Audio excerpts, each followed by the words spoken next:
Ouganda ñoom ñoo porté sa candidature moom il est ougandais Ouganda a porté candidature am nañ tamit Raphaël Grossi am nañ Rebecca Greenspan Macky Sall bi ñu concerné ñun le Sénégal Caroline Rodriguez Birket ak Michelle Bachelet donc ñii ñoom ñooy actuellement les candidats en lice par rapport ak deuxième straw poll bi te boo xoolee tamit tout le temps le site wala les sites yi nga xamante ni dañuy joxe mbir yi par rapport à l'ONU ñoom dañuy wax ku ci nekk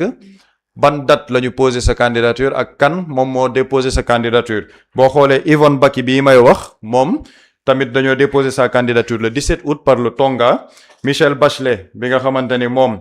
Brésil Chili Mexico ñoom def nañ une candidature boo xamante ne pour porter sa candidature boo xamante ne c'était le 2 février parce que de base moom Chili pays wam moom moo porté woon candidature mais après dañoo dindiwaat seen soutien boobu noonu nga xamante ne defoon nañ ko Maria Fernanda Espinosa moom Antigua ak Barbade ñoom ñoo def sa candidature le 11 mai Rafael Mariano Grossi moom il est argentin dëkkam moom moo porté sa candidature le 26 novembre 2025 Rebecca Greenspan moom Costa Rica la jóge Costa Rica a porté candidature am le 3 mars Olara Otunu bi ma doon wax sànq la deuxième candidature africaine moom Ouganda moom moo porté sa candidature le 24 juillet Caroline Rodriguez Birket moom Guyana la jóge Guyana tamit ñoo porté sa candidature le 15 juin enfin Macky Sall bi nga xamante ni bon ñëpp xam nañ ni il est sénégalais mais Burundi moom moo porté sa candidature de manière officielle donc lii lim lay woneel encore une fois mooy boo xoolee candidat yu bëri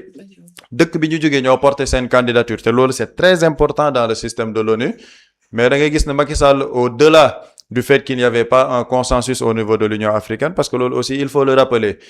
ils ont voulu faire benn vote express en 24 heures pour demander le soutien de l'Union africaine te ci biir vote boobu il y a eu au moins 20 pays yoo xamante ni ci Union africaine la ñu bokk dañoo bañ ne dañuy bañ résolution boobu pour que Union africaine porte la candidature de Macky Sall te li ci gën a cocasse mooy ci 20 états yi bañoon Sénégal da cee bokk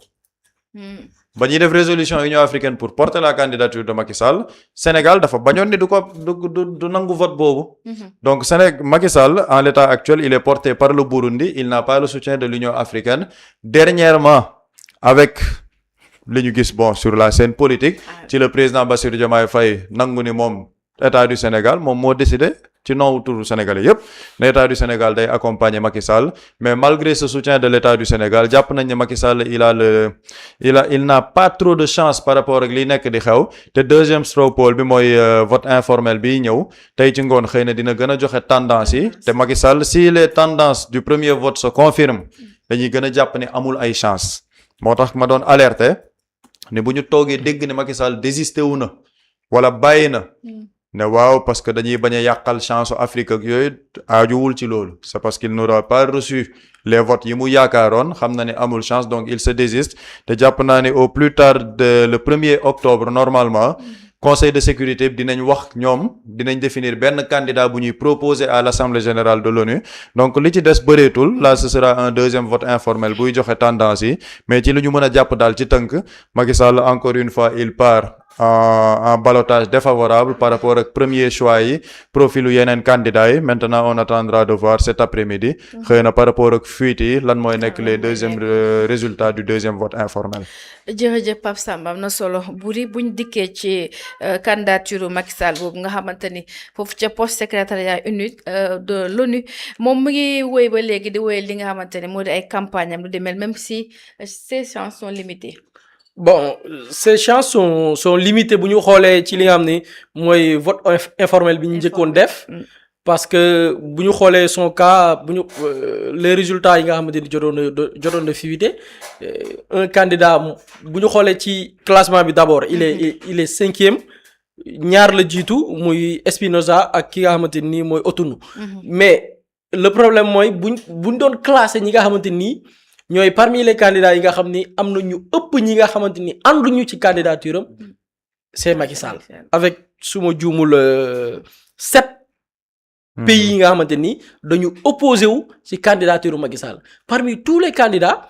amul kenn koo xamante ni nii am nga lu toll ci juróom-ñaari réew ne ànduñu sa candidat. Et comme ni ko Pape Samba souligné parmi ces 7 pays bu dee ne am na ci kenn koo xamante ni bokk na ci juróom ci ñi nga xam ne ñoo constitué le conseil permanent les 5 membres permanents bokk du conseil de sécurité automatiquement la candidature de Macky Sall du jàll amul benn chance. Donc da ngay gis ni ces chances sont limitées peut-être ci diggante bi lu ci bari mën naa xew aussi waaw ci li nga xamante ni war na xew parce que mi ngi campagne depuis lors arrêté wul kii ko ne Macky Sall xam ne il sait faire du lobbying peut-être ci diggante bi les possibilités marges yi ñu am mooy essayer de parler avec les autres pays pour convaincre leen li nga leen di convaincre nag est-ce que dina yomb loolu mooy la grande question parce que ñi nga xam ni mooy les pays yi nga xam dañ ne ñoom ànduñ ci sa candidature pour man amuñu benn intérêt pour tere Macky Sall bokk amuñ ci intérêt fan lañ ko mën a teg muy li nga xam ni moo constitué charte ñi nga xam ni moo tënk ONU te la ci gën a am solo nag muy le respect des droits humains sànq ñi ngi wax une tentative de falsifier l'histoire ay sénégalais ñoo jug am mbëbët soppi li fi nekkoon ci doxalin soppi président de la république soppi anam goo xamante nii moom la ay nit yoree réew Macky Sall tëgg ay mbir yoo xamante nii ca njëlbeen mënoon na ko stopper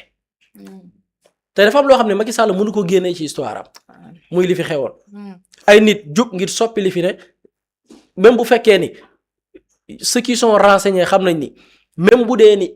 mën na bañ a nekk au départ ci li tëgg complot boobu noonu mais bi mu jibee ci penc mi Macky Sall il a eu les premières informations président mooy l'homme le plus informé surtout concernant un opposant bi nga xamante nii dañu dem ci élection en 2019 mu jël 3e kooku lépp lu ko concerné balaa kàddu di jib le président il fait partie des premières personnes yi ñuy informé comme le cas avec Ablaye Wade même bi fekkee benn journaliste bu mën a tappale moo falsifier l'histoire Ablaye Wade dañ ko informé ne ko sa opposant nangam jàpp nañ ko ci moment bii automatiquement l'information dafay dafay remonter automatiquement au niveau de la présidence président Wade ne bàyyi leen sinon peut-être ñenn ñi nañ yaakaar ni complot la ak yooyu bàyyi leen mu sedd dossier bu ñu ndëppal ko histoire boobu la benn journaliste tappalekat jël ko attribué ko Ousmane Sonko alors que loolu bi muy am Ousmane Sonko sénégalais sax xamuñu ko benn opposant wu Abdoulaye Wade la concerné te ñu ci bari xam nañ kan la kon Macky Sall avait la possibilité bi ay nit tëggee seen tappale ñu remonté ko information yi mu xam ne nit dafa ne dañ ko sàkku waaye où est l'expertise médicale ñu indi l'expertise médicale wane ni lii du viol président am ko possibilité gendarmerie def sa enquête interne ci biir enquête interne bi ñu wane ay mbir yuñ ci def ci biir enquête yi yow nga gis ni am na ci ay documents yoo xam ne c'est le procureur de la république boo ko jël yokk ko ci dossier bi waa section de recherche dugaluñ ko ci yaa ko jël dugal ko ci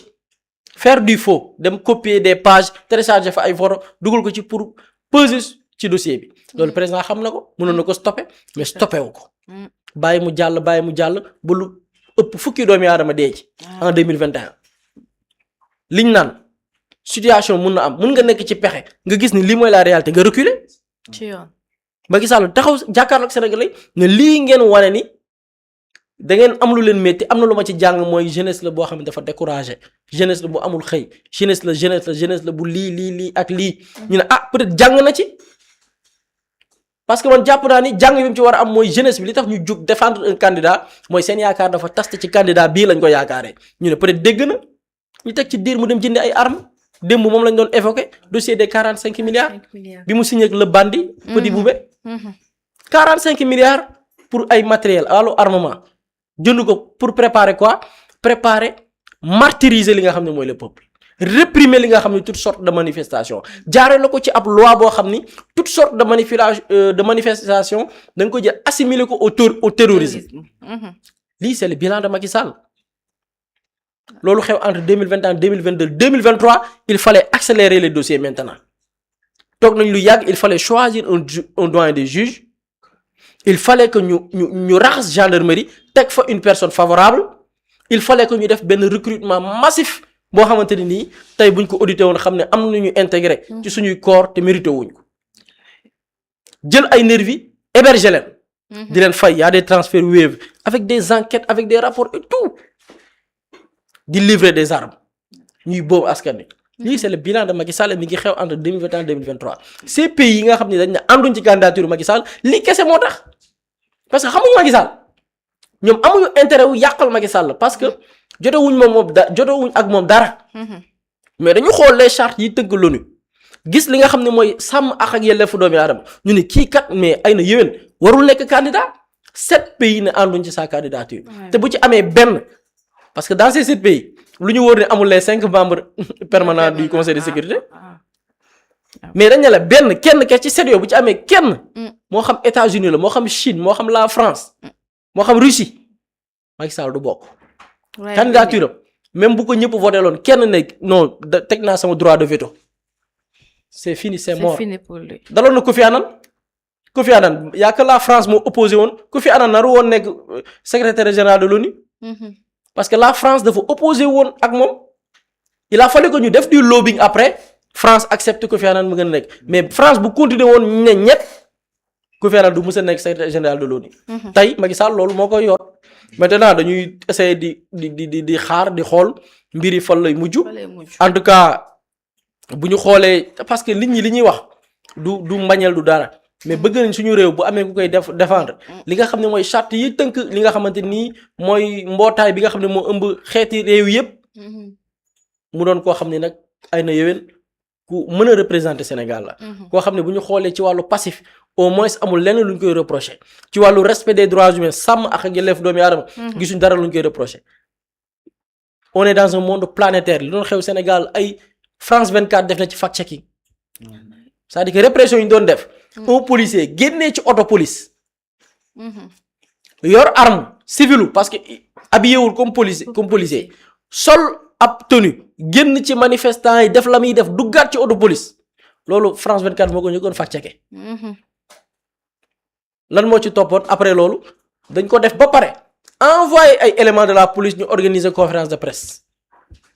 na woy xool leen borom arme bi ni muy manier arme bi ñu fact checké ko gis ni au fait ñoom ki ñuy wax ci ñoom la bokk wala bokk ci ñoom la jógee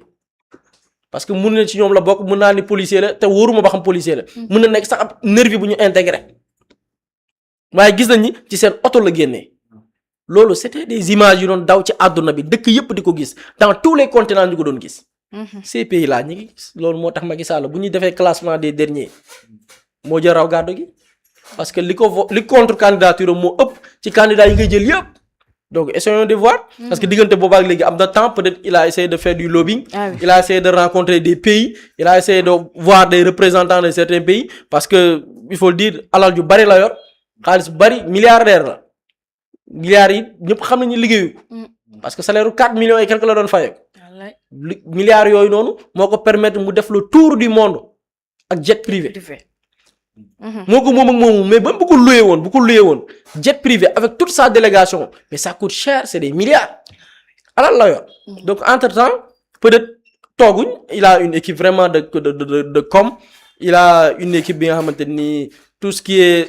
activité yi nga xam ni ñu koy def boobaak léegi ñoo koy gérer on essaie de voir xool li muy joxe incha allah la corosee rek ñu càmbaraat ko dikkaat ci incha allah jërëjëf Boury am na solo Pape Samba bu dee amuloo yokk ci fii rek non daa am benn bu ma ci bëgg a yokku parce que boobu dama dem doon xool benn vérification vite fait d'accord ci mooy lu Boury di wax par rapport ak lobbying bi il y a aussi benn lobbying médiatique bu ñuy def boo xamante ni c'est par rapport ak wane ni candidature Macky Sall instant yi c'est en lice c'est très bien parti donc ma dem vérifier ji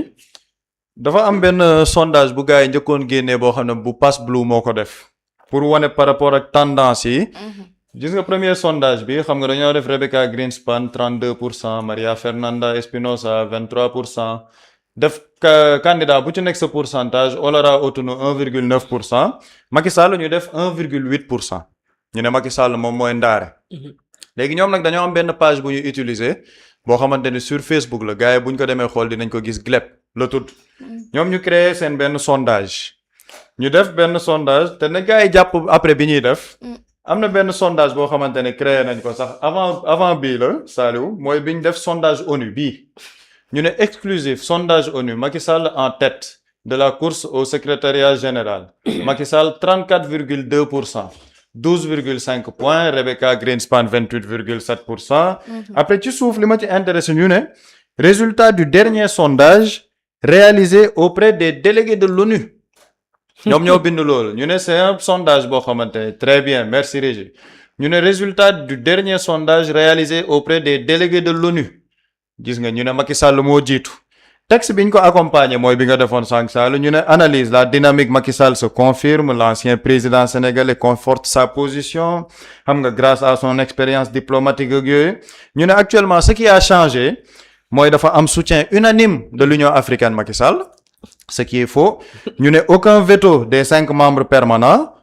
12 ans d'expérience présidentielle, médiateur reconnu dans 15 crises internationales, vision claire pour la réforme de l'ONU. Donc, tendance bi mooy, les dernières consultations diplomatiques montrent une nette progression des intentions de vote en faveur du candidat sénégalais. Les délégués apprécient son approche pragmatique et sa connaissance intime des enjeux du Sud. Ñu ne les délégués de l'ONU ñoom ñoo apprécier lii yépp ci Macky Sall ba looloo tax sondage bu mujj bu ñu def ci biir délégués yi Macky Sall moo ci nekk en tête. mooy affiche bi ma publier sànq. C'est la même page moom moo ñëwaat di wax ci sondage bu njëkk ba page boobu mu ne le prétendu sondage créditant Macky Sall de seulement 1,8% des voix est une pure invention ñu ne page boobu li ñu def ci sondage boobu ay lay kese la c'est de la manipulation ñu ne il est crucial de rappeler que l'ONU ne réalise jamais de sondage public en pourcentage pour désigner son secrétaire général. La procédure repose exclusivement sur des votes confidentiels au sein des 15 membres du Conseil de sécurité. La même page bi def sondage ne sondage bi ñu ngi ko jëlee ci Conseil de sécurité maanaam délégué wu ONU ñoom ñoo def sondage te bu ñu xoolee votu délégué yi ca ONU Macky Sall moom moo nekk en tête. C'est la même page moo ñëwaat ne dañuy leeralal nit ñi ni ONU duñu mës a def sondage bu ñuy rendre public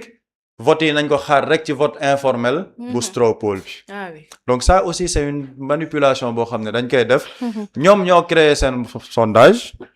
ne délégué wu ONU la jóge ñoom ñoo dellu si waat ne ONU ñoom dañuy leeral ne ONU duñu mës a def sondage boo xamante ni dañ koy rendre public. Donc bu genn jàpp sondage yi ñuy partager nañu xaar deuxième vote informel bi parce que foofu la ñuy xamee quelles sont les tendances donc yii tamit ci stratégie ñoom yi ñuy utiliser la suñu mbokk yi par rapport ak la candidature de Macky Sall pour dire que Macky Sall il est en tête gars yi jox nañ ko bopp ak yooyu donc man jàpp naa ni ñoom ñoo ñu jox sax les éléments yu baax yi parce que ñoom créé nañ seen sondage def seen affiche bu rafet ne vraiment Macky Sall il est en tête bu ñu sukkandikoo ci délégué ONU yi ñoom ñoo dellu si waat ne jàpp leen ni ONU duñu mës a def sondage bu ñuy rendre public donc bépp sondage boo leen jàpp boo leen gis c'est de la manipulation lii wëg lii la donc vraiment loolu rek laa ci bëggoon def ci rubrique bu bees bi ñuy indi ci chaîne bi muy rubrique dajji kàcc yi. Pape Samba jërëjëf dafa mel ni ci cere woon ci waxtu dafa jeex fu mu toll nii bu di ba bàyyi la nga tàggu. waaw soxna Ramatoulaye toujours Mously Immo Sénégal moo ñëw taxawu leen indi ay saafara ci jafe-jafe yi ngeen di dund ci wàllum immobilier yow mi bëgg a jënd terrain yow mi bëgg a jënd kër wala tabax jokkool ak Mously Immo da nga am sa kër bëgg ku la ko terrasseel wala nga am sa tool bëgg ku la ko lotiseel defal la ko ay terrain Mously Immo daf leen koy jàppandil gunge leen ci anam gu mucc ayib ku am sa kër itam te nekkoo ci biir réew mi bëgg ku la ko toppatool gérer la ko Mously Immo moo ci gën a gaaw gën ci wóor yow mi bëgg a defaraat sa kër wala nga bëgg a toxu te bëgg ku la ko nettoyer ba sax nga bëgg a defar plan architecte plan béton armé wala nga soxla ay conseil ci wàllum immobilier contactel Mously Immo Sénégal ci 77 887 25 13 77 887 25 13 man ngeen itam abonné ci seen YouTube bi di Mously Immo Sénégal ngir yeneen i xibaar ak Mously Immo Sénégal jaaxle jeex na ci wàllum dëkkuwaay. Quand l'immobilier devient une évidence, contactez-nous.